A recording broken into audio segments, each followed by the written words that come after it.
Okay. We start with another candid conversation like we always do, because we know how sort of how well that goes. I just think introing things is a bit awkward. It's always a bit awkward. Intro things is like really contrived and sometimes just feels a little unnatural. Exactly. Having said that, hello everybody, and welcome to the Two Tickets podcast. This is what we on. Are we on episode 7?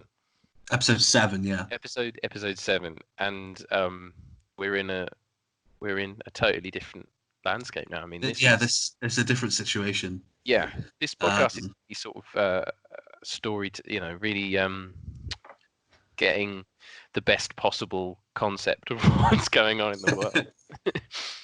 We're telling a story here, and we've entered. Technically we're in the last week of quarantine now. I guess, but it's gonna be extended for yeah. If you weren't aware already, me and Matt are recording this over Skype. Yes, social distancing by quite a few months. Yeah, we normally record these in the same room, so we're talking to each other, but that's no longer an option. No. But we still wanted to record a podcast because we just love doing it. Yeah, so forgive us if the quality is any different. Yeah, if it sounds slightly different, it's because we are, about a mile or so away from each other. Yeah. And also, I mean, it might actually work in our favour because we are now being forced to look at the script rather than what we do most podcasts and just staring into each other's eyes. I mean, you say script like it's script. Yeah, to be fair, like it doesn't say chat and rant at the top. Yeah, chat and rant about quarantine. I like the second part of it. See where it. Hey, go. They didn't need to know that. So how have you been coping with quarantine, Dan? Listen, I'm not one to sort of go out a lot anyway. That sounds bad, but I'm quite I love being at home. Home bird. Yeah. Yeah. But at the same time, I do like going out every so often. Obviously. Yeah. I'm not just constantly in my room, but I like being at home. But even this is getting to me quite a lot. Yeah, it's quite a unique situation. I mean, I still venture out for my one form of daily exercise. And government issued. Yeah, government issued. I haven't been stopped yet. That's because I'm too fast and they can't catch me. But it's actually quite strange the amount of people you see just sat like laying on the floor and sunbathing in the park. And you just sort of look at them and think, what are you up to? Yeah, I don't know, but I would sunbathe in my garden. I have sunbathed in my garden, nice. but that's as far as I'll go. Yeah. Well, except if I'm going to the shop or something. And also, I've never known. Now, I don't know if everyone's just very conscious about suddenly becoming obese, but I've never known so many joggers in my entire life. They're everywhere. I think it's just more easy to see them now because there's less people. See, this is where like the accuracy of zombie apocalypse films have gone completely off kilt. Because if they had actually depicted a world in which there were loads of abandoned cars, there was no food in the shops, but there was also 6,000 joggers running around a park, then it probably would have been a bit more accurate. There'd also be gaggles of chavs out and about still. Yeah, looters. Of which I have seen and heard of, back in the hometown. Apparently. Oh, really? Apparently, some children aren't taking it as seriously as they should be. The gangs. No, there's crime doesn't sleep, Dan. Crime doesn't sleep. There we go. Crime doesn't sleep. But it's been. I mean, I guess throw it open to people out there. Give us any funny quarantine stories you've had. Have you watched anything good in quarantine, Dan, or have you been playing on what I have reliably been informed is the Gulag? No. I've played I've played a lot of Call of Duty Modern Warfare. Yeah. It's such a fun game. I've always loved Call of Duty games. But no, this one has been one of my favorite, if not my favorite. I love this one. This one is very good. But in terms of watching films, yes, I have. Funnily enough, I watched a horror film called Quarantine, Oh, there you go. which is a American remake of a frankly much better film, Wreck, which is a Spanish horror. Follows the same sort of concept. A apartment block is quarantined, obviously, because there's zombies inside. Oh dear. Not like overrun by zombies, but there's like 5 or so zombies, and they sort of slowly infect everyone throughout the film. It just sounds like all last year. Yeah, exactly. It sounds like a first-year university accommodation, but instead it's chlamydia. Oh wow. That's a plot twist. I hope none of your flatmates listen. No, not my flat, but there was a flat in Gardens last year. Was there that had chlamydia issue? I think a few people got chlamydia. Yeah. Wow. Well, that's just what happens, isn't it? You go to uni, you get your degree, you get chlamydia, you go home. It's pretty much what you pay for. That's what we paid for this year. I tell you what, if I had gotten chlamydia this year, I would have seen a better return on the money spent for my degree. That's for sure. Social distancing at its finest. At its peak. Guess it's all mate. Don't worry about it. I mean, I'm trying to think. Have I watched anything new during this time? I obviously Disney Plus has been a thing, so I've started watching The Sweet Life of Zack and Cody again. Yeah, I'm not surprised. Yeah, neither am I, to be honest. It's just rehashing. I mean, I've started replaying God of War, and I mean that's pretty much the lion's share of it. I try and write most days. There's something called uni work as well, which is there, but I don't know much about that, so I'm not sure. When you said uni work, the first thing in my mind was like, oh, website. I haven't heard about this. Yeah, university work. Something we should be. Something I probably should be doing right now, but Yeah. But crime never sleeps. Crime never sleeps. No, Disney Plus actually surprised me with how good it is. Yeah, there's a lot on there actually. It's good. I need to get my teeth sunk into The Mandalorian at some point. I do as well. I mean, speaking of Star Wars, I rewatched all of the films. Wow. That are on there because number 9 of season on there because it just came out. Are they like the modern day ones as well? The Disney ones, yeah. Yeah. I mean, the Star Wars chronology really sort of messes with my head. But that's just something that I've never been able to understand. There's prequels, there's not prequels. Are there prequels to the prequels? Like no. Oh, okay. Not yet. There's the original trilogy and then the prequels and then the sequels. Yeah. So they came out in a weird order. Yeah, which is fair enough. Cashing in. It goes OG trilogy, prequels, then sequels by release order. What's your favourite in there?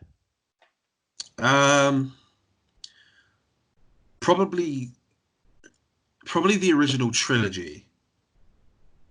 But my Oh, you better put something out there that you were going to regret. Yeah, my favorite Star Wars film is a little bit. It's a little bit difficult because I do like 6 and 3 a lot. And it sort of It depends on the day that you ask me. Like, what is my favorite Star Wars film? A lot of the time, I'll say Return of the Jedi because that's okay. It's number 6. Is that one of the modern day ones? No, that's one of the originals. The third one to come out, but it's the 6th one in. Oh, right. This is why it's confusing. Yeah, and then the third one is the 6th one to come out, but it's number 3 in the. Yeah. Right. Okay. I'm sort of trying to work it out in my head. I'll get there eventually. I mean, I haven't watched them all. I've sort of seen them in bits. 7, 8, and 9 are the sequel trilogy, but also the Adam Driver trilogy, because Adam Driver is pretty much the only good thing about those Oh, films. is that what you've christened them? The Adam Driver trilogy? I mean, like it. I mean, some people call it that because Adam Driver is like genuinely the only good thing to come out of those films. Yeah. Or in my opinion, and a lot of What other about that people's. big, like that giant, crusty-looking old man who gets sliced in half? Because I've seen those films. I'm not going to know his name, am I? He's got a massive head, and he looks like the painting, that Scream painting. And Adam Driver cuts him in half.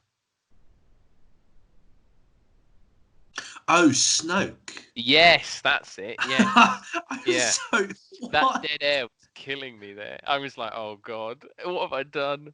Snoke. Yeah. Yes. He Yeah. cuts him in half. That's actually a really good scene, the throne room scene. It's really good. Well, that's why, that's probably one of the only things I remembered about it. I haven't seen the new one, so I know I haven't seen the new one. I really want to though. yeah, A lot of people don't like it, but I got to see it for myself just to exactly. um, Some people see are about it. idiots. But sorry. Some people are idiots. Doesn't matter. Right, we have a question We do. to address in this episode. We have a couple actually, both from Jared, who is a really good friend of the podcast and a really good friend of mine. So he asked me, in our opinion, is it better to have shows have weekly episodes or to be given to us all at once on streaming services like on Netflix and stuff? Yeah. I mean, I think I think old series that have come out. Obviously, we should have them all at once. But I quite like having them sort of like drip fed to us every week. Yeah, I see both sides. I think there's I mean, obviously the way it's going, everybody wants the consumer is they want it now and they want to be able to watch the next episode. They don't want to wait, that kind of thing. But I think especially if it's like a really tense drama, Yeah, like it's something that should have that level, that sort of suspense because after, if an episode leaves you on a cliffhanger, you're desperate to watch it and then you're excited to watch it the next week. And I think maybe streaming services loses that a little bit. yeah. Maybe it depends on the series then, because Sex Education on Netflix, I watched the whole second season in a night, Wow. and there's eight or nine episodes. Right. I just finished an essay. I wanted to relax basically. So I ordered a pizza and just sat in my living room because I didn't want to be I didn't want to be in my room because I was there all day writing an essay. Yeah. So I moved my stuff into the living room and just sat there for 9 or so hours with a pizza and just watched Sex Education, and it was so nice. It was so relaxing. And I didn't, but now I have to wait so long for the next season. This is going to sound like a stupid question, but again, remember it's coming from me, so can't be too surprised. Is Sex Education a comedy? Yeah. Because I was going to say that I actually think in terms of what works best for things that can be watched and sort of binged is comedies, because they don't have that same kind of cliffhanger structure that You can don't be get like. you don't really get worn out. No, exactly. It's just sort of you can, and the good comedies are rewatchable, and the jokes are timeless. Yeah, they're not quite as funny as when you first saw them, but say if there's something on Netflix that maybe you've seen, but you're like, well, I really like that, so I'll go back and watch that again because I want to laugh. I think but it does actually surprise me that you've got things like, so even recently, I don't know when it's coming out, but the next season of Killing Eve, which is another program I probably should watch. The next season of Killing Eve is going exclusively onto BBC iPlayer at like 6 o'clock in the morning, and people can just stream it to their heart's content. That's interesting to me because that is quite a suspenseful program. So for it to move into the streaming sort of format of you can watch it now and then you can watch the next episode, then you can watch the next episode, that surprises me because I've always known the BBC especially to have sort of a week by week build. Yeah, for sure. Um, but I think it depends. There are things, but I don't know. I think because of the way that television's going and the way that that industry is sort of moving, it would seem that there's almost no coming back from the we want the next episode now. I think that the general consensus is that everybody wants them now. Yeah. But I don't know if that's I don't know if that's the best thing. I mean, when I was binging Game of Thrones and when I was catching up on it, yeah, I binged it, but then I came to really like waiting for the next episode. Yeah. I came to like watch the previews and stuff like that and get really excited for it. And then it made it all the more better when it came out.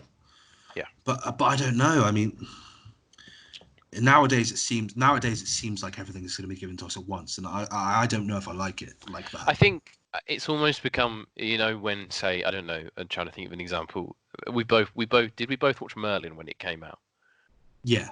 Like, so the excitement of watching Merlin and then waiting for what would happen the next week, or the excitement of watching like a Doctor Who 2-part special and what would happen the next week.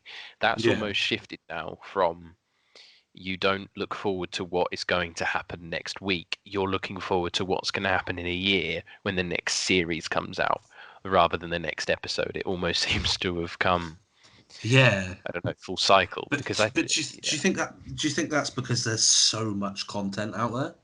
Yeah, and I think it doesn't matter. Yeah, and I think it's not. I think it's non-stop because there's always, I don't know, the exposure that there is now with media. Like, you'd almost struggle to pull off something that would last for a week and catch people's attention for that long, because there is the demand to just have it now. And I get that because I think we're all guilty of it. There's definitely a sense of like none of us are watching things, say, on Netflix and watching episode 1 and being like, right, I'll wait until next Thursday night to watch the second episode. No one's doing that because everyone wants to get it when it's there and have it because it's there. But I think it's probably, I don't know, there's pros and cons because it works for some things. It probably makes maybe it makes certain series, and I'm not going to say anything to offend anybody, but it probably makes certain series that wouldn't be as successful on mainstream television more successful. Yeah, there is that. Yeah, I think some series benefit from being on streaming services. For example, again, Sex Education on Netflix. Yeah. The main Netflix demographic is like 15 to 25. Yeah. The main demographic for Sex Education is 15 to 25. Yeah. So for that to be on there and for it to be on mainstream television, which again, the demographic of 15 to 25 don't really watch anymore. And there's a confusing. I've always, anyway, and this is probably just the old man within me. There's not actually an old man within me. I'm not. Yeah. I've never really understood the term binge worthy, because to me, that almost doesn't sound like a compliment. If something is binge worthy, because it's almost like, yeah, you get it done and then it's gone. I guess binging has negative connotations to it. Yeah. But no one's going to get fat from watching too many episodes of The Crown, so I guess it's well. You never know. Yeah. But if you're there for long enough, I guess. But like, I don't know. I think it's a difficult question to answer because of the kind of people who use streaming services. Yeah. I think younger people want it all now, whereas maybe the older demographics don't mind. Yeah. Because they don't. I don't want to sound like a dick here, but how many older people do you know that watches as much Netflix as younger people? Well, there you go. I mean, that's a none. I don't know a single older person other than my mum, uh, who ouch, there goes the will, um, that watches that much Netflix. And I mean, but then I'm a bad comparison because I don't watch an awful lot of Netflix. I do. I yeah. Not necessarily Netflix, but just streaming services in general. I mean, and I guess when we talk about our subject, our main subject today, we can discuss whether those things we watched, whether we binged those things or whether we did watch them week by week, Yeah. and see how that sort of impacted our general When you enjoyment. said when you said subjects, I thought you were talking about university subjects, which is film. Um, but no, There's I watch so much streaming services because I love film and TV. yeah I just they're just so handy, and for younger people, I think to answer Jared's question, for younger people, I think everybody wants it now, and yeah older people they just don't mind, they don't care.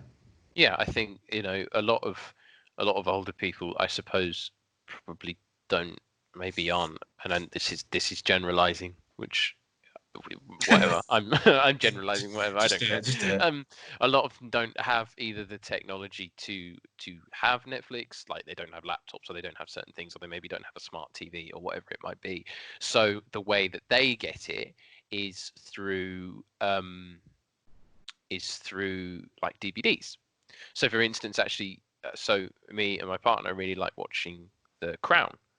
So we watched that, and then for Christmas, because we know her parents would really like that kind of thing, we Yeah, got them the first two series on DVD of The Crown. And interestingly enough, they watched about 3 episodes back to back when they would watch the DVD. So they binged it in their own way. So I suppose it's I don't know. I suppose it's the sort of thing that is accessible to all demographics, and maybe it's something that would that's in, but maybe it's because they have grown up not having that kind of formula. That then, like you say, they don't mind if it comes yeah. next week. So I do the same thing for my mother. She Sons of Anarchy is one of her favorite shows ever. okay, She nice. loves Sons of Anarchy, which is fair. Yeah, But she is a technophobe. yeah. She has an iPhone, but she only has an iPhone because my sister gives my mother her old phones. Right. Okay. Yeah. My mum has my mum has a better laptop than I. She has a better phone, a better laptop than I do. But she never uses them because she's a technophobe. But Sons of Why don't you Anarchy, do a little swap? Just one I've day, I've just be like, I've tried, but she just hangs on to them. There's nothing I can do about it. Um, no, she loves Sons of Anarchy, and it's on Netflix, and I've told her so many times, and I've showed her so many times, like this is how you can watch it. But she just doesn't, yeah. because she just doesn't get it. So I'm really tempted to buy her the DVDs because she loves it so much. But I buy her her favorite films on DVD, and she'll watch them. Yeah. And I'm like, this is on Netflix, right? And she dismisses it. I Shut think it's us because down. exactly. I think it's because DVDs and VHS were so crazy when she was younger. Yeah. Yeah. Yeah, I mean, to answer to give a conclusive answer to Jared's question, I don't know. Like, I I personally would say, actually, given everything, all things considered, in order to get more content out there that is good and becomes more accessible, I would say that actually having episodes released all at once on streaming services is probably the best way forward. I think it's where it's going, and I think it's where it Yeah. should be going. But I don't know if it's I don't think it'll work for everybody. No, of course. And I think as long as it doesn't impact a show's longevity, then it can do the world of good for publicity if it's marketed in the right way. I know if I had written a television series and I was pitching it to a company, I think if they said, okay, we're gonna, if it was pitching to Netflix or whoever, and they said, right, okay, we're gonna release it all in one go, I'd be like, right, okay, that's cool. I think I'd Mm. almost welcome that more than having it week by week, because I think as much as I can generalize the elder generation, let's be fair and generalize the young generation and say that nobody is interested in waiting anymore. I think the younger generation that have grown up with a lot of Netflix and stuff like that are now just spoiled with content. Therefore, if they have to wait for it, there's almost a bit of sour grapes there. Yeah, I want it now. That kind of thing.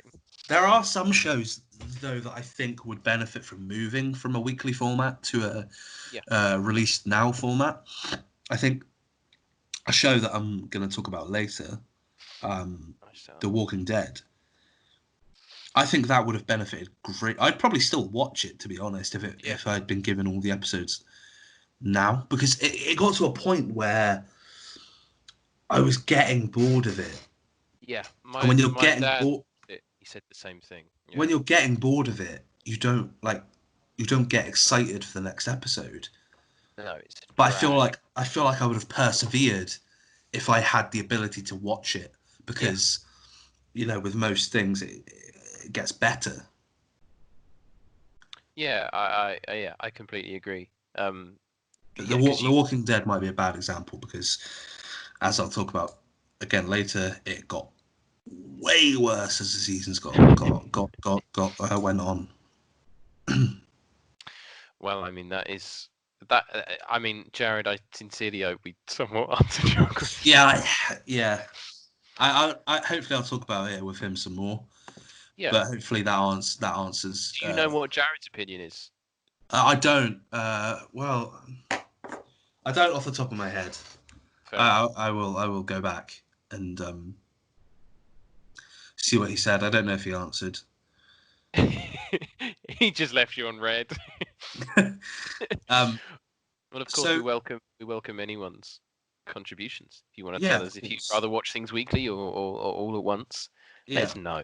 Send us a message wherever. Slide into our respective DMs. Not too vigorously, though. We're not pieces of meat. No, I'm quite. I get quite jumpy.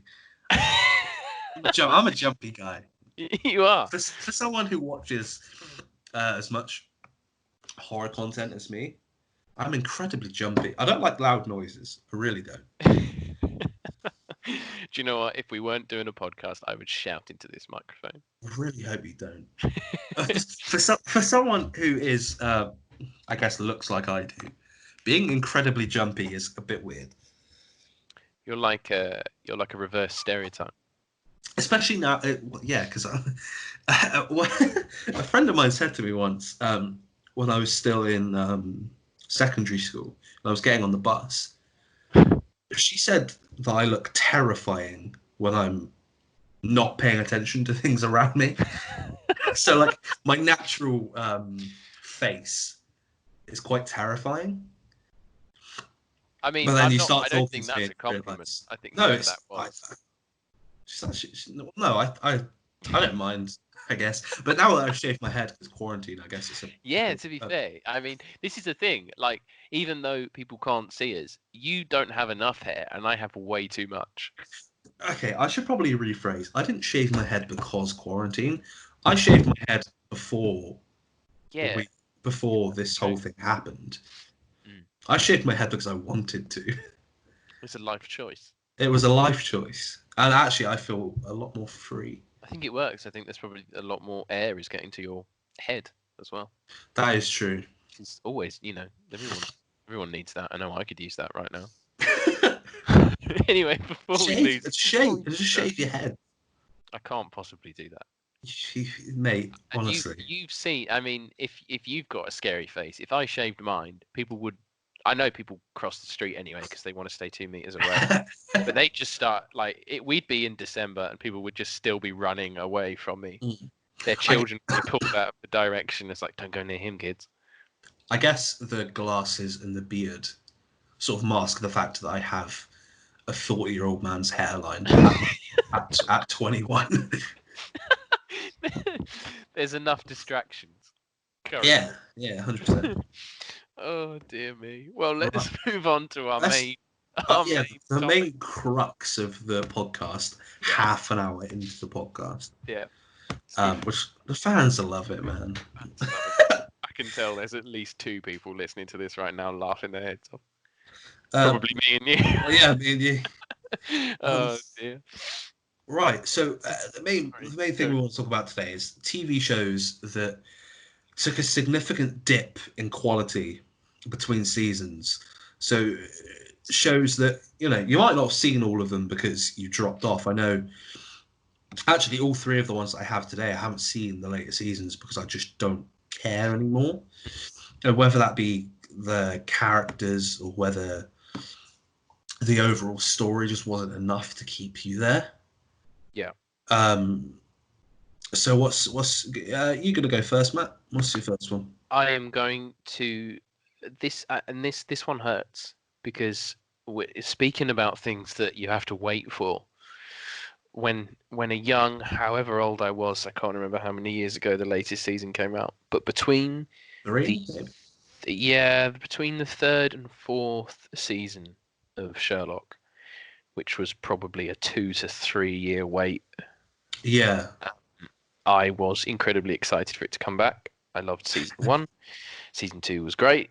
Season three was it it wasn't actually. Do you know what? I think season three is probably one of my favorites.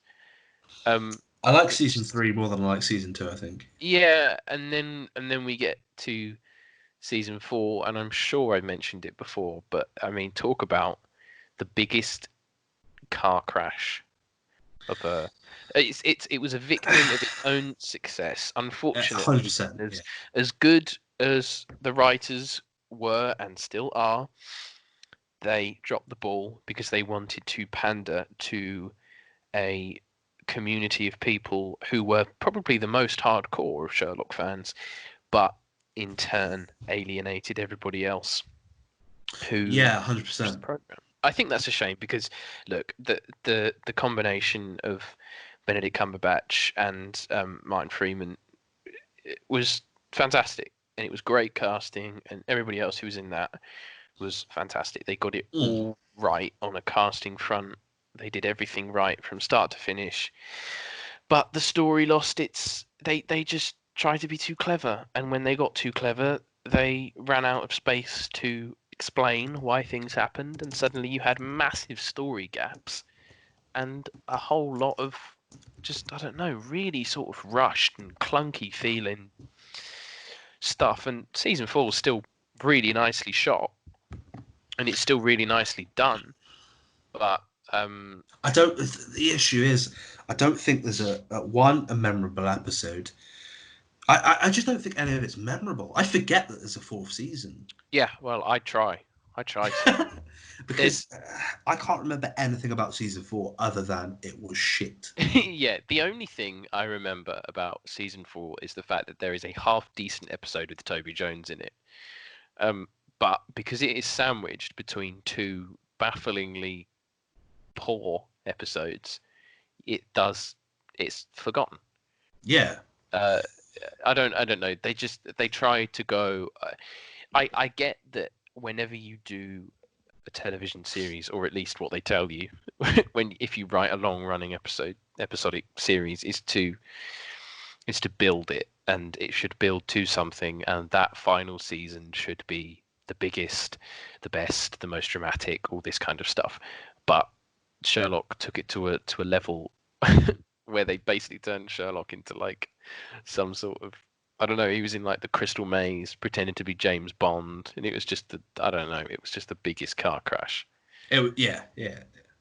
to the point where I was just like, right, well, okay, that was 2 3 years of my life complete. It to be fair, I still consider it. I think it's either first or second on my list of top television programs.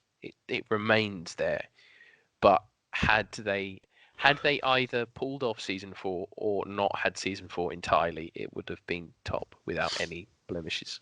But Yeah, I think season 4 drags it down for me a lot. yeah, I love the first seasons. They are amazing.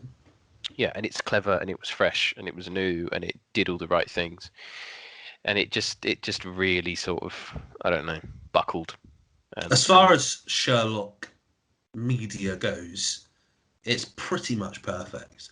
yeah, 100%. But If it it's was a way down. dog, if season 4 was a dog, you would have taken it round the back of the shed and said, there, pal. It's over now. That's quite morbid. But I get it. I 100% get it. Yeah, Um, it's a shame, but there we go. I it mean, really is.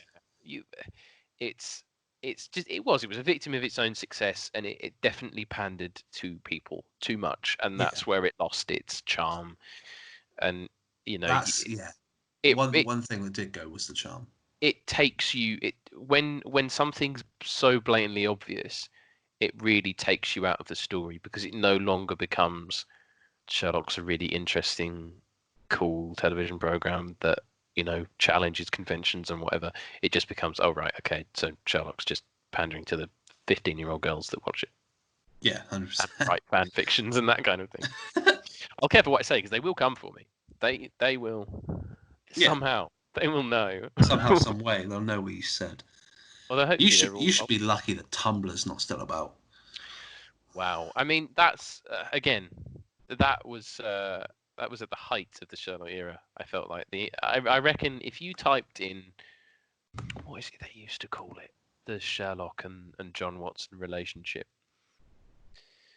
Oh, I don't know. It was something horrendous. I reckon if you typed that in on Google, you'd probably have a few FBI agents knocking at the door. I'm gonna not do that. No, I wouldn't. I really wouldn't advise it for anyone. Dan, before I get too depressed about Sherlock, move me on to one of yours. Tell me about your series that. Yeah, the first one I want to talk about. Actually, started rewatching the first episode this morning. Prison Break. Now, I've only seen up to the third season. I didn't finish the third season because there was such a drop off. I couldn't quite believe it. Yeah. The first season is very good. The first season is one of my favorite, bits of TV that there is. It's engaging. The characters are good. The stories, you follow it very easily. But when it comes to them, spoilers for a show that's 15 years old, when they actually break out of Fox River at the end of the first season, that's where it sorts to, drops off quite dramatically. Yeah. Because when you break out of the prison in a show called Prison Break, the only way to go is What's left? back into a prison and then break out again. Yeah. Which I think is what happens. I don't know. They end up in Panama or something. Right. But I don't know. The first season is amazing. The characters and the story, and then they break out the prison, and then it just gets so boring. It just gets so convoluted. I don't know a lot about Prison Break. So what? So they do actually break out of the prison. At the end of the first season, yeah, they break out of the prison. So it's a structural engineer. Right. He has a brother on death row. Okay. For a crime he promised his brother he didn't commit, and I don't think he did, because that's where the later seasons go as a conspiracy or for something. Oh, okay. But he gets himself arrested and put into the same prison as his brother. Right. Obviously. And then there's a really crazy plan, and they end up getting out. It end up works. There's like 5 or 6 of them get out or something. Well, so then after that, what do they do? Do they just walk around? The thing is, I don't remember. Right. Okay. I just Fair don't enough. remember. But no, there's such a drop off, and it's such a shame because the first season is incredibly good, and then the second season is so unmemorable. And then I've seen the first couple episodes of season 3, and then there's 5 seasons, and I just didn't care after they broke out of the prison. No, I mean that you'd think they'd build to something like that. How many is this? Is this a US? This TV is US, so they have like 20 episodes. Yeah. Well, see, that's a problem. That's another problem with US television Yeah, series. it's so long. Huge. They're so big. If you isolate the first season of Prison Break, it's fucking amazing. But then you have like 4 seasons tagged on that, in my opinion, just don't need to be there. Don't need to be there. You It could have held just on for way too yeah. long. See, that's I feel like again talking about even you can relate it to what we were saying about Sherlock. Yeah, there's if the first season was really good, and that's why I actually struggled to pick some of the series in here because the series that I enjoy and the best television series I think I can probably say that I've seen are ones that have had are single seasons. So I think of things like The Night Manager, which I really, really liked, and everyone was like, "Oh, they should really bring back The Night Manager. They should do The Night Manager." I was like, "No, no, no, no! Don't, don't do it again because it was good." Yeah, Sometimes exactly. you need to know when it's just. Sometimes you need to know when it could just be one thing and leave it at that. Yeah, I think for Prison Break there is a cliffhanger at the end of season 1, Oh right, okay. but I don't know. Cliffhangers sometimes work. Like in Bruges, I mean that's a film. Yeah, Inception. yeah.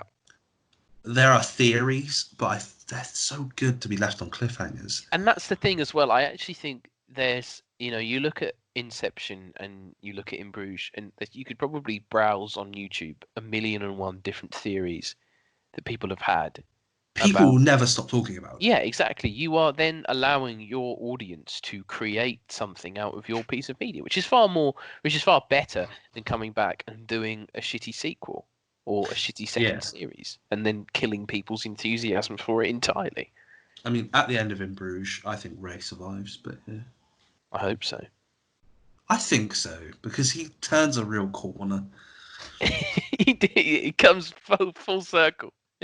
He tries to kill himself, and then his mate, I can't remember this. What's the other guy called? Ray, and Ray and I don't know actually. That's bad. I should know that. I really like that film. I really like that film too. Um, Ray and keep the drums rolling. Ken. Ken, there we go. Ken dies, and then he. Ken dies brutally. It's fucking brutal, yeah. That You know, film is amazing. I don't know who directs it, but it's pretty much perfect. I can tell you who directs it, Dan. Martin McDonough. I know that name. Me neither. Oh, I know that name. He's a playwright. He's a British Irish playwright. He directed In Bruges, didn't He, do you know what? he? Do you know what he did? He also apparently did Three Billboards Outside Missouri. Ebbing, Missouri. I haven't seen that, and I really want to see it. Neither have I, but people have said it's really good. Yeah. And I Oh. suppose if it's directed by the same person as In Bruges, then why not give it a whirl? Right. Next TV series, please, Matthew. Yes. You see, now this is where I'm going to twist the brief. As I always tend to. My tutors tell me, Matt, stick to the brief, and I said no. No, I'm a maverick. I'm a maverick. I do what I want. Um, I'm I'm gonna look at The Crown because somebody said so. The Crown has had 3 seasons. It had 2 seasons with Claire Foy and Matt Smith as Queen and Philip, and they were really good. Like The Crown is a really well written, really well shot television program that is true to reality but has its own sort of spins on it.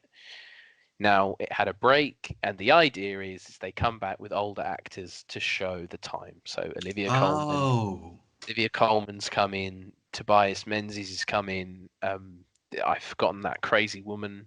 What's that crazy Helena Bonham Carter? That's it. She's come to be Princess Margaret. So they brought a whole new batch of actors in, and people said, "Oh, I don't like it as much." I see. I don't understand that because it's exactly the same television program with exactly the same style of writing because it's the same writer, exactly the same style of direction because it's the same directors that direct each individual episode. That and all that's different is the faces that are there, and I can't quite understand why there are so many people that struggle to cope with this idea of change. I, Maybe people not watch Doctor Who. You have to just like sometimes you just have to take it. I think it's different with Doctor Who though. I mean, it's funny you mentioned Doctor Who, Matt Smith being in both of them. I think I would struggle because I think it's because I love Matt Smith so much. If the Queen had regenerated at the end of season 2 into Olivia Colman, do you think people would have like sort of got on board with it a little bit more? I know you're joking, But you but honestly, yes, but yes, if they see them change, then I think they have a different would have a different view on it. Yeah, there we go. I mean, I just wanted to mention The Crown because I think to link it into something that we're going to talk about, I actually think it is rather underrated because I think there are programs out there that are of worse quality that get more praise than The Crown. I probably should watch it because isn't you say Jenna Coleman's in it? Olivia Colman, Hmm. Olivia not Colman. not Jenna Coleman. Jenna Coleman's the one from Doctor Who, right? Yeah, I thought she was in it as well. I mean, she could crop up somewhere. I'll have a quick browse, but I don't think she's in it anywhere. I'll have a look for you. Anyway, yeah, no. No, you're thinking of Victoria. There we go. Yeah, where she plays Victoria. Well, there we are then. No, I think I tried to watch The Crown or Victoria. I don't really remember which one, Yeah, but I remember not being that into it. I think the first season of The Crown, from what I can remember, is slightly slow burn. But once I think as well, and I'm gonna oust myself here. Um, I like the royal family anyway, so I think when you have already some form of appreciation for the people that are behind the stories, or if you're sort of into history or stuff like that, then you can form a more immediate connection with the characters because you're like, oh, that's the Queen, Yeah. rather than oh, that's Claire Foy with her hair curled, which isn't as much of a compelling character. That is true. I don't know. I guess I don't want to watch it because I'm not. I don't particularly care for the royal family, That's fair enough. so I'm not interested in Yeah, and I think watching that a show about them. yeah, it's as far removed from. I assure you, there is no prison breaking in The Crown. I'm not interested. There you go. Season 1 does not end with her breaking out of Buckingham Palace Well, what's the point then? and moving to Tahiti or wherever it is. If there's no massive action set piece, what's the point? What's the point? Exactly. That is exactly the mindset I Spoken like a fucking true man. hate. I hate people that like that. Well, that is the mindset. That's probably why a lot of people didn't like Joker. I think that's why a lot of people are stupid. Before we kill absolutely everyone who listens to this, Dan, tell us about the other television series that. I will, but I'm just going to quickly go off on another tangent. Okay, go for it. You know, we know him, Dr. Jamie Steele. Jamie Steele, buy his book. I don't know its name. Yeah, a lecturer at our university that me and Matt are very fond of. He. The lecturer, not the university. We're not fond of the. Sorry, go on. It's quite pretty. It is pretty. Yeah. We have a pretty campus, but no, he said something that really struck with me, and it's people don't like films that not much happens, and it sounds quite simple, but films like Joker, where no big sort of set piece happens. Yeah. I mean, there's a scene where he shoots Murray, but again, that's not a huge set piece. That's just him shooting someone. People don't like films like that because it's not engaging, I guess. But I really don't get that concept. No, I completely agree with you. I think you only have to look at the highest grossing or most successful films of last year to see why that is.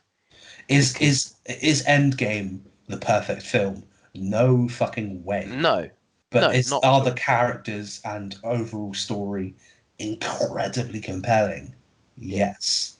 I think the problem is that because of the way box office films are, they have probably just nurtured a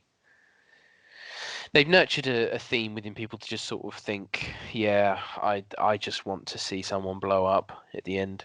I mean, I've never seen Frozen 2, but apparently it was the third highest grossing film of 2019, and I can only assume that Elsa blows herself up. I think Elsa kills everybody. Everyone. I don't know. She I just oh dear, she just pulls out an Uzi and is just like, right, screw this. I know we mentioned like Avengers and stuff. There are set pieces in that film, Yeah. but it's not the reason people watch it. A film like Fast and Furious, people watch it for the set pieces and not the characters, I guess. But a film like Avengers is different because it's the characters that you love Yeah, exactly. The and, the and the story that it takes you on. I feel like Endgame sort of exists in its own sort of category because I could never sit there and say, oh yeah, it's a perfect film. It's really not. It's fantastic, all this, that, and the other. But the reason it would sit currently in my top 5 films of all time is because of all of the work that went in prior to it. Yeah, And when something like that is pulled off as well as they did when it could have gone so wrong, you can't help but just sort of be like, yeah, okay, this is there. Whereas, and also as well, talking about set pieces, the set pieces can be done really well. Like people watch Bond films, modern oh day yeah. Bond. Don't get me wrong. I'm not shitting on films that rely on those set pieces because there Yeah, are good films. I'm just saying they're not my cup of tea. yeah, no, that then and that's where like I think I'm trying to think of it. I'm trying to think of a film. So like monster films like Godzilla and King and Kong and things like that. They are the kind of films that fall into that formulaic box Yeah, office of Act One's going to be revealing the monster. Act Two's going to be searching for the monster. Act Two's going to be, oh fuck, we've all been killed by the monster. Like that's just sort of seems to be how it works. And people, yeah, when a film like Joker comes out and people go to it and they say it's boring, it's because they don't have this is going to sound like a pretentious film student. They don't have the same kind of appreciation for character and story and arc because they aren't. I don't know. They almost don't care for that kind of thing. They're almost yeah. just like. I think it's just us being film students. I mean, probably most of the things that we say during this podcast, everyone's probably like, "God, film students. Where's that going to get Wankers. you? Where's that going to get you? Have fun at Cineworld." It's like, oh, damn. I Thanks, bud. will. Thank you. Good luck, Smith. Do you know what? No, we can't get into that. I was going to talk about the price of cinema tickets, but I'm not even going to go into that because we have other things to talk about. We do. The Walking Dead is my other TV show that I want to talk about because I loved The Walking Dead. I genuinely loved it because I like, in general, I love things about zombies. And I really liked the characters in the early seasons of the show. And then they brought in new characters that I just didn't give a shit about. Yeah, The story got so convoluted, and they sort of wrote themselves into a corner where there wasn't much more they could do with it. I mean, their viewership is like bottomed out now. yeah. Um, Is it still going? yeah, Blimey! I think they're on like 8 or 9 now. Wow. Where I only got to 4 or 5. I think Yeah, 5. But Rick and Carl are both gone, who were the sort of main overarching story of the early seasons. And once you lose the main character of your show, you're pretty much fucked. yeah, I mean, they still have Daryl, who is a fan favorite, but it's like sort of like The Office, yeah, where Michael left and they tried to hang it on Dwight and Jim, yeah. and I'm sorry, it just doesn't work. No, it doesn't work. It doesn't It work really as well doesn't. You at can't all. pin your show on the fan favorite character because they're a fan favorite character for a reason, and that reason is that they're the side character. Yeah. They need the Exactly. main character to work off. Now, the last season of The Office is really good, but it's really good because you've learned to love all of the characters Yeah, through the whole exactly. season. It's the Whereas hard work again. the Walking Dead is going on for far too long. Far too long. Yes, Negan is a cool character. Should Negan be a main character? No fucking way. The reason he's cool is because you don't see him that often. Yeah. But when he comes in, he, dominates. Um, but no, The Walking Dead took such a dip, and it's so sad. But they wrote themselves into a corner because you go to a place, it's a quote unquote safe place. The zombies overrun it. You have to move to Yeah. another safe place. The zombies overrun it. You have to move. Like that show can only exist for 4 or 5 At what seasons. point do they just sort of say, you know, this we're not going to win, so should we just sort of, I don't know, Well, I have well, no idea. I have no idea what they're doing now. They're probably, I don't know, riding on maybe that's how the whole show will just zombies. end. They'll never find like a way to override the zombie, so they just sort of collectively go, well, this has gone boring. This is why I think it should have ended after the fifth season or something. I think they should just realise that there was no hope. But then a lot of people would have been like, "Oh, that's rubbish. The rubbish ending." What are you supposed to do in a zombie apocalypse? I can't think of a really good television program, like stand out really good, that has gone on for longer than maybe 3, 4 seasons. Sons of Anarchy. Oh, there you go. You've proven me wrong. That has like 7 or 8 seasons, and it's genuinely one of the best pieces of media I've ever seen in my life.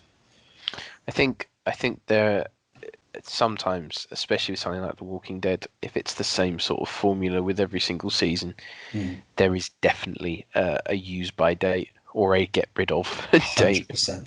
on those kind of things. Because not everything. Let's face it, in the least horrendous way possible, nothing lasts forever. No, but some shows really need to know when to call it quits. Yeah, 100%, The hundred Walking percent. Dead should have ended a long time ago. Breaking Bad knew when it was time to go. Yeah, 5 seasons of that was enough. and that's the sign of good writers and a good television series when it knows when it's time to call Yeah, it a day. and to be honest, people still, try to hold. I mean, they have Better Call Saul now, Yeah, which I was into for a little bit. I should go back because it was quite good. Um, but no, Breaking Bad knew when to hang it up, and I'm sorry for Breaking Bad fans. But Walt is clearly dead. Like people always talk about, oh, we never saw a body, we never saw a body bag. No, but you saw Walt on the floor bleeding out as police surrounded him. people cling on to a lot, don't they? Yeah. Walt is dead or he died in prison. There's no there's no way out of that. I'm sorry, There but is there's no not. escaping this As fact. smart as Walter was, he was never. I guess he was a criminal mastermind, but not in that way. But at the end, he was well, in more ways than one, a cancerous old man. There is no way you Great could double he could meaning. have yeah he could have escaped that. So No, Breaking Bad knew when to quit. Walking Dead does not. no. It should have quit. It should have quit even before Rick went. Yeah, just sort of you've got to finish on a high, haven't you, in order to Mm. have I think that sort of that is that longevity. that is where TV series go wrong. They don't Yeah. want they seem to have this aversion to finishing on a high.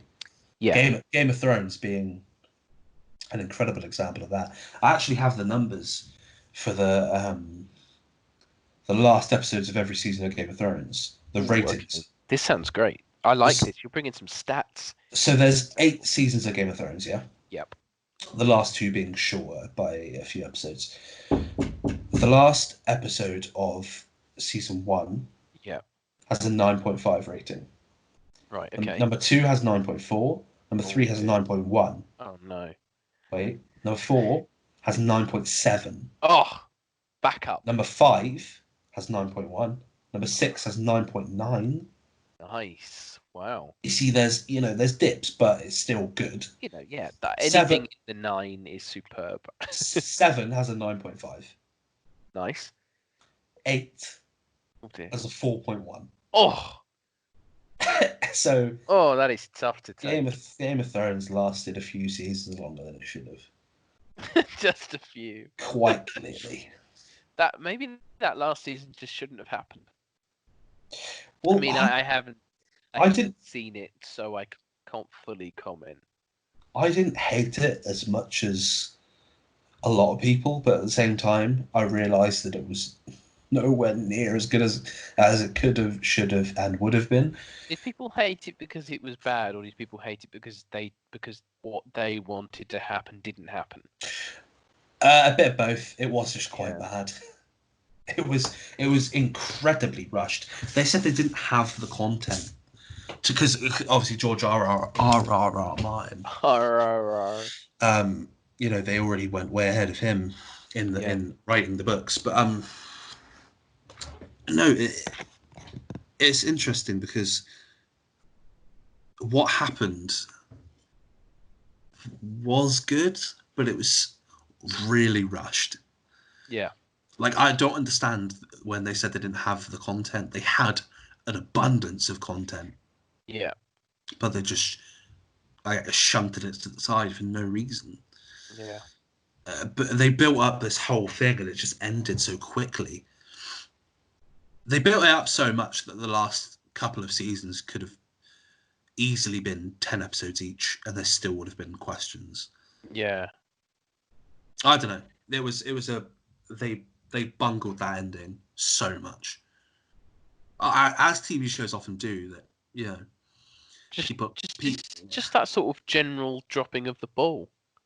And it's quite nice to watch a TV series that finishes well and gives you that sort of, yeah, do you know what? That was good. I'll see you in a year. The ending to that is perfect.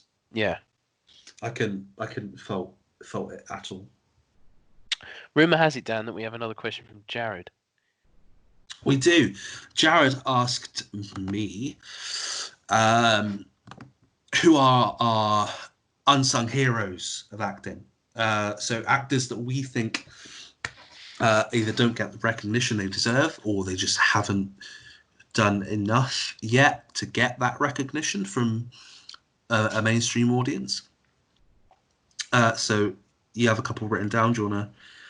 Yeah, I just want to say, actually, Jared's very good at asking questions. Has he ever considered a career as being an interviewer? I don't know, but you should tell him. I will. Sure. You see, the problem I have is that we because of the regular contributions from Jared, I'm even starting to question if Jared's a real life person or someone that we just make up to be a contributor. I can 100% say Jared's a real person. No, Jared's lovely. I very much he's just Jared's contributions. Jared appreciates the podcast, and I love that. We appreciate him. Exactly. But no, sorry. Unsung heroes. I'll go. Jared is an unsung hero of the podcast. Jared is an unsung hero. I would say we'd make a song for him, but let's just do our unsung heroes of fun instead, as a thank you. As a thank you. Yeah. So again, I've twisted the brief, and I'm going with people who I think are unsung heroes.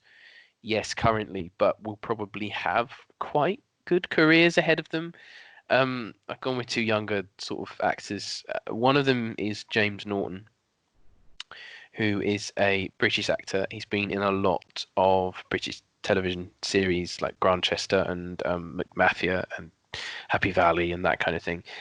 He is, interestingly, I went very high pitched there.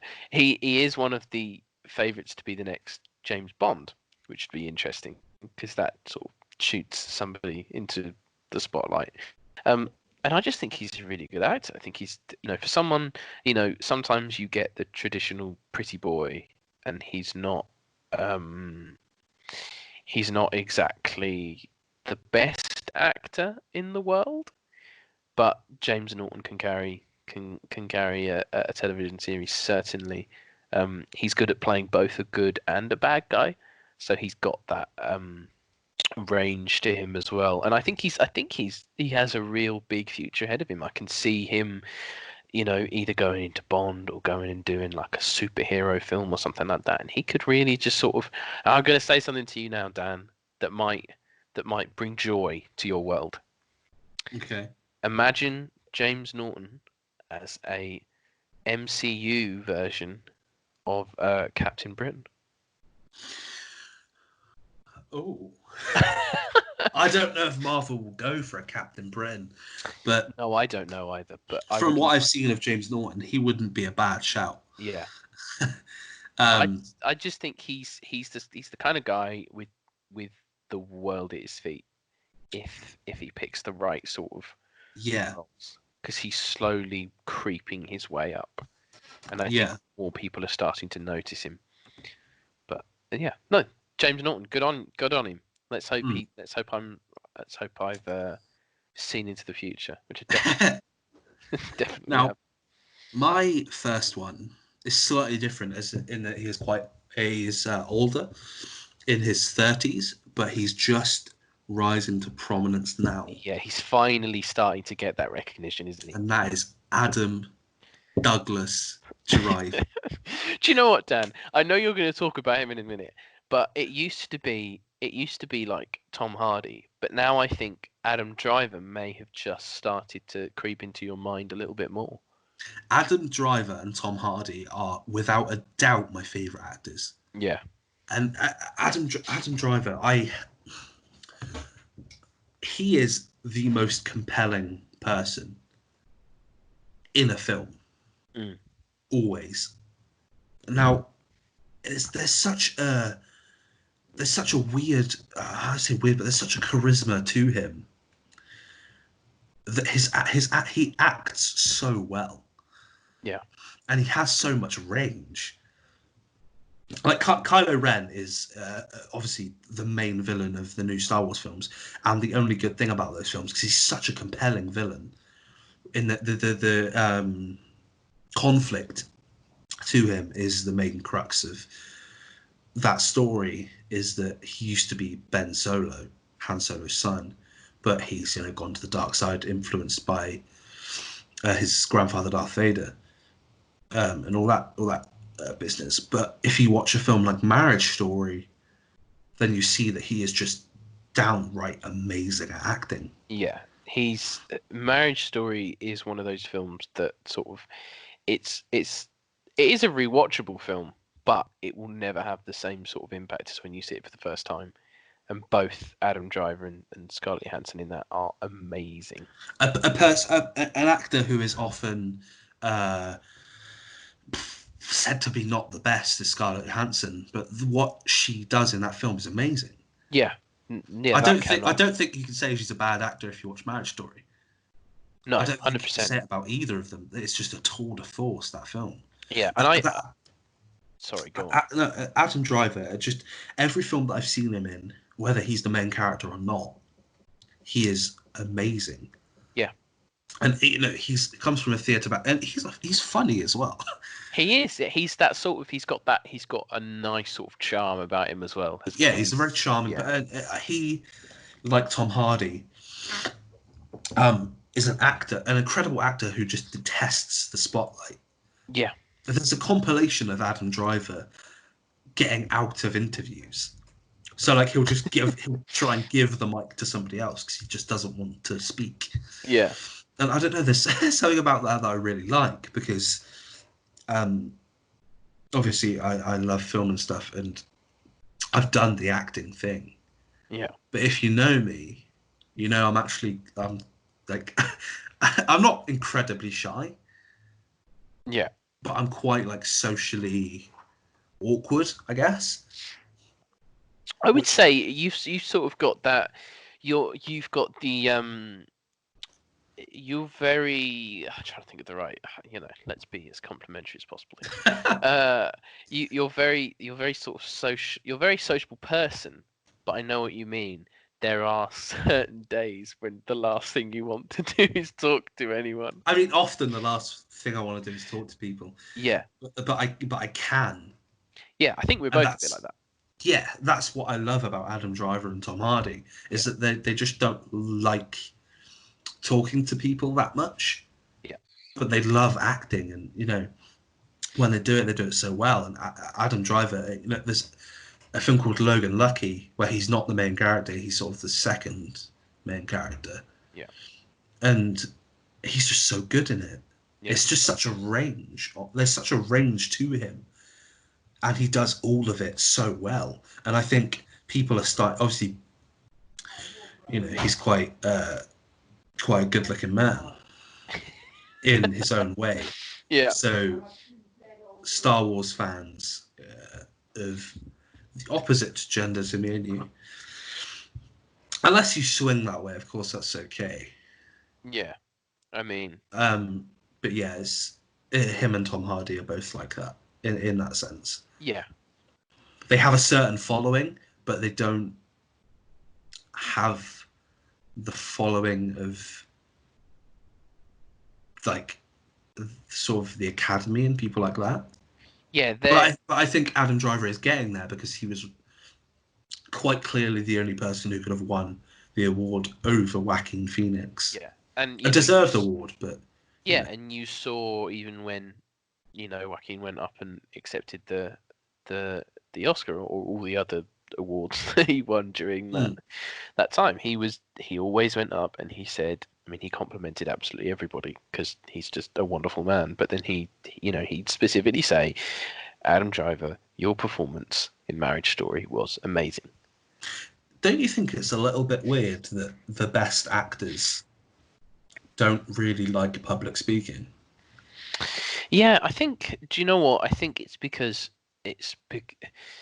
There, there's almost this sort of grounded nature to a lot of them that you look at Adam Driver and you look at Tom Hardy, you look at Joaquin Phoenix as well.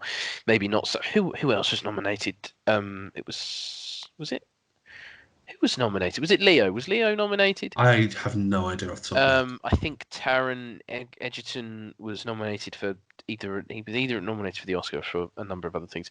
Um, but they are the guys that are more willing to do the interviews. You'll see them on the talk shows and stuff like that. And the other guys just sort of do it when they have to, and when they're there, they are very charming in a totally different way Yeah, because they aren't sort of brainwashed with the showbiz culture that maybe the other ones are. So I think there is that sort of more humanizing nature to them. And I mean, don't get me wrong, they're between if you look at someone like myself and Joaquin Phoenix, there is absolutely nothing relatable between both of us. But there is something very humanizing about the way that he is that makes him do you know likable. what? Yes, but Adam, Tom, and Joaquin, my three favorite actors, they come off as just a person. Yeah, you There's don't see them as a star. obviously they've done special things in their life, but you wouldn't class them as like a movie star Yeah, because yes, they star in movies, so they are the very definition of a movie star, but they're just people.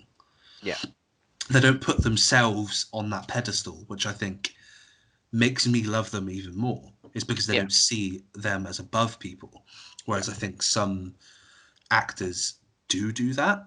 Oh yeah, 100%, hundred Um, percent. no, Adam Driver is so compelling and charming in everything that he does. I could gush all day about him, but I've no doubt. you have Maybe we'll another person dedicate a you'd like whole to talk podcast to it. Yeah, I'm gonna Adam I'm gonna Driver. throw in to Adam Driver, just the Adam Don't, Driver episode. don't I'm fucking, giving you my don't, notes. don't do that because I'll do it. I'm gonna I'm gonna go in with someone who, I mean, again, I struggle to think about it. Um, but I wanted to pick someone whose performance I've seen in the last sort of year or so that I thought was that sort of stole a film for me, and the best one I can think of is actually something that we both came out of the same film thinking, was Lashana Lynch, who was I've forgotten her name. I don't know her character's name in Captain Marvel, but her performance in Captain Marvel across from Brie Larson was really, really compelling. And I know she's in the upcoming Bond film. I don't. She seems to be a double O agent across from James Bond, but she has a real sort of grounded uh, character driven nature about her. She looks like she can be a badass, but she can also be sort of a very vulnerable character at the same time. I think she's the kind of actress who can really sort of push into those top roles because of the way she is. You know, being in a Bond film's no short change. Being in a Marvel film is no short change either. No, So, no, of you know, course. she has that future ahead of her, and you know, well, she's now of the present, and it wouldn't surprise me if she is the kind of person who, you know, because she started in television series. Maria Rambo, I've just remembered her name in Captain Marvel. Sorry. Um, she really has an aura about her, which is really compelling, and Yeah, her monologues and her actual like performance and delivery of dialogue is something that is really unique. I think especially when you've got Marvel films that can sometimes the writing can feel quite blotchy, and if it wasn't a superhero film, you just think, oh, that was a bit shit. Captain But Marvel. yeah, Captain Marvel falls into that category. yeah, 100%. But I actually really enjoyed it. I see I a lot don't of dislike it. people. I don't I love see it a at the lot same of time. people shit on Captain Marvel, but then not shit on Ant-Man, and I'm like, I think it's because of when Captain Marvel came out. yeah, it I came mean, out. I'm not the biggest fan of Ant Man either. I love Paul Rudd, but that's Yeah, about it, I guess. I just think when I look at the landscape of maybe actors and actresses that have like that who could dominate the next 10 years, I certainly see Lashana Lynch as being in that category for sure. Mm. She definitely seems to her star is certainly beginning to I, shine. th- I think Adam Driver falls into that category as well. Oh yeah, 100%. The people, you know, you look at the people who are maybe moving away from those top levels. You know, I will always consider him my favorite actor of all time, simply because of his performance. He's got me into loving film so much. That's Tom Hanks. Adam Driver has the potential to be the Tom Hanks of his generation, for sure. Where so many people just love him.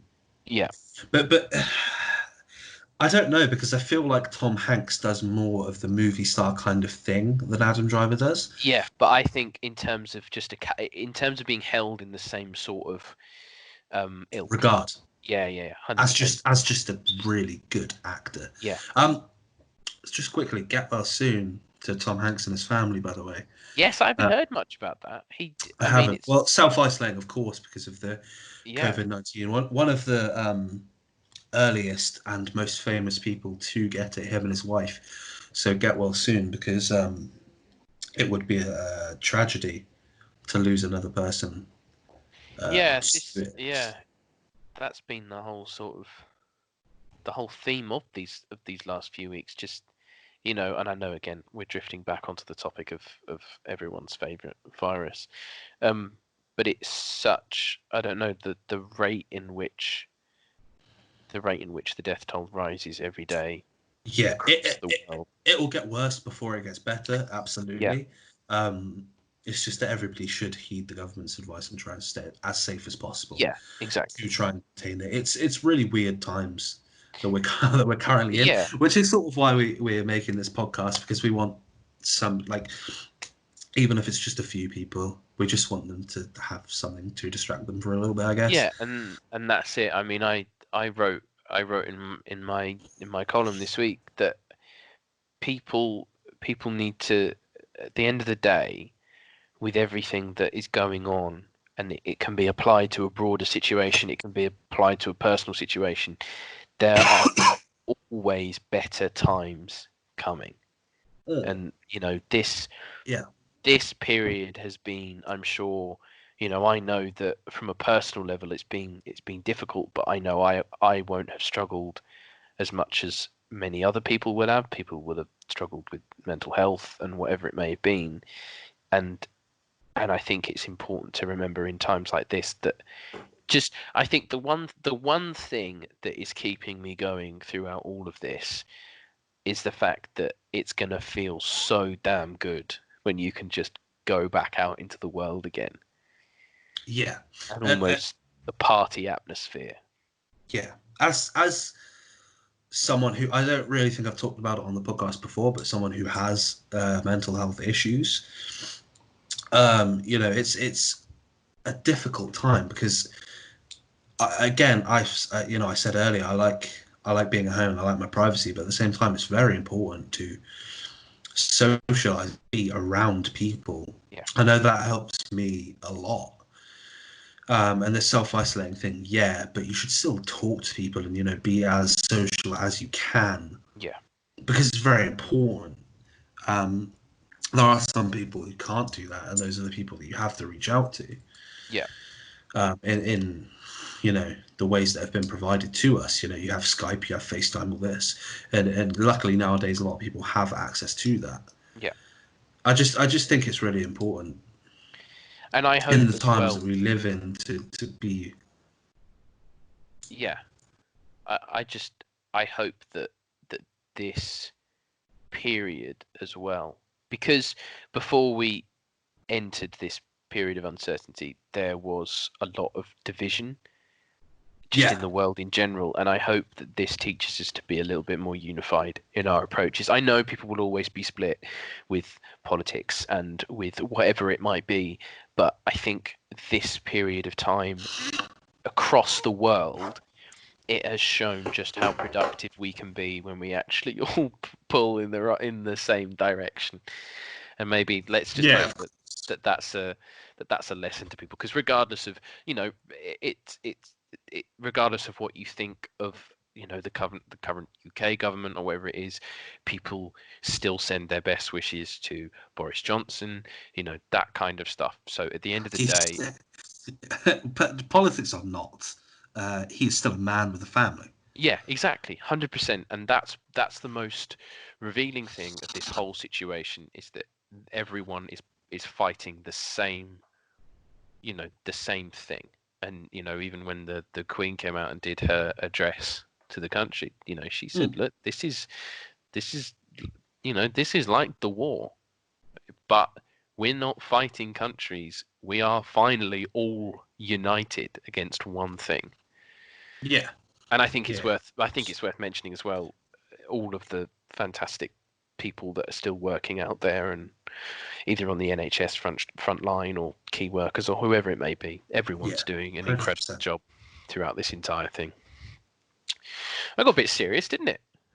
It did. Should Took a we bring turn. it back? Should we bring it back round? Because Yeah, I just want to quickly talk about. I mentioned him earlier, Tom Hardy. yeah, I don't. A lot of people love Tom Hardy, especially in Britain, but I don't think he gets the worldwide recognition that he deserves.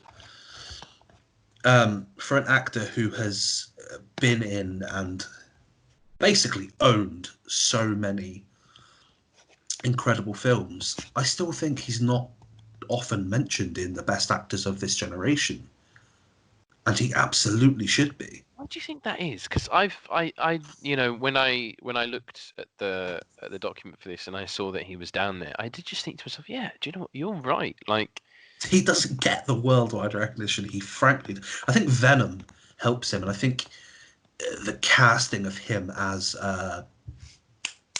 Eddie Brock yeah, will help him worldwide because it's an American machine. I'm still surprised as to why he hasn't broken worldwide audiences yet.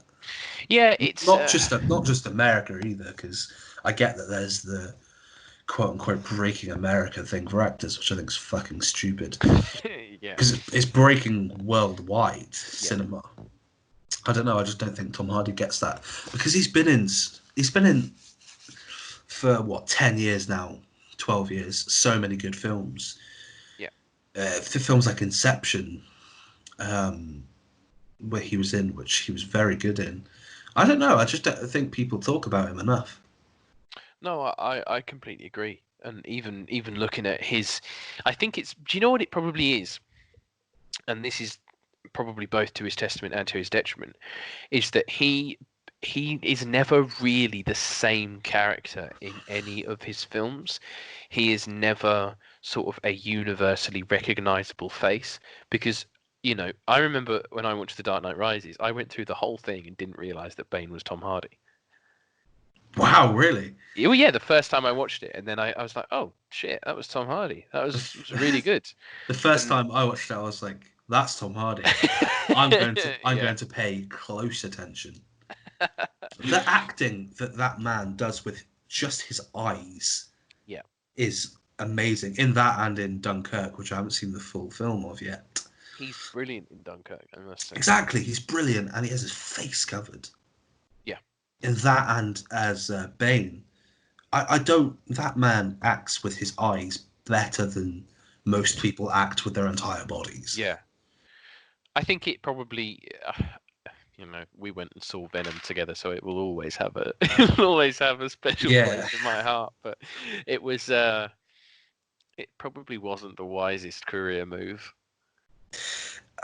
it's different from things he normally. I mean, a film like Locke, for example, is Tom Hardy with a Welsh accent driving, Yeah, it's and quite the it's film.